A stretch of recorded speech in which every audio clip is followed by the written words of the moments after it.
Kecha to'yda qo'limga mikrofon tushib qoldi-yu, hammasi shundan boshlandi. Videoni oxirigacha ko'ring. Hojam safarda bo'lganliklari sababli to'yga farzandlarim bilan keldim. To'yga kiraverishda jiyanim bizni shunaqa aylanib kutib oldi. Aytgancha biz oilada 5 qiz, bir o'g'ilmiz. Eng katta opamning o'g'li, ya'ni onamning birinchi nabirasining to'yi bo'ldi. Otabek Muhammad Zohid chiroyli qo'shiqlari bilan to'yni boshlab berdilar. Hamma o'yin kulgu qilayotgan bir paytda o'zimni navbatimni sabrsizlik bilan kutdim. Akam bilan opamga kichkinagina sovg'am bor.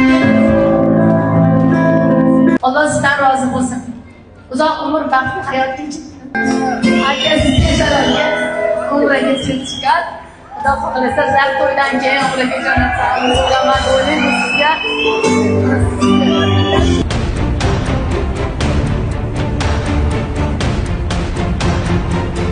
Allohga behisob shukr, yana bitta kichkinagina orzuim amalga oshdi. To'y juda fayzli bo'ldi. To'y so'ngida kelin-kuyovni uyga kuzatib qo'ydik, chunki ularni uyda boshqa marosimlar kutayotgan edi. Vodiy urf-odatiga ko'ra uyda yuz ochdi boshlandi. Odatimizga ko'ra shu xonadonning eng kattasi yuz ochdi marosimini o'tkazadi va o'zi bosh qosh qo'yadi. Marosim so'ngida esa kelinga sovg'alar ulashiladi. Belingizdan fartuq tushmasin, demadim-u, yaxshi niyatda Iskandar Buildingsdan uyni va'da qilib fartuklarini boylab qo'ydim. Ko'p yashang, baxtli bo'ling.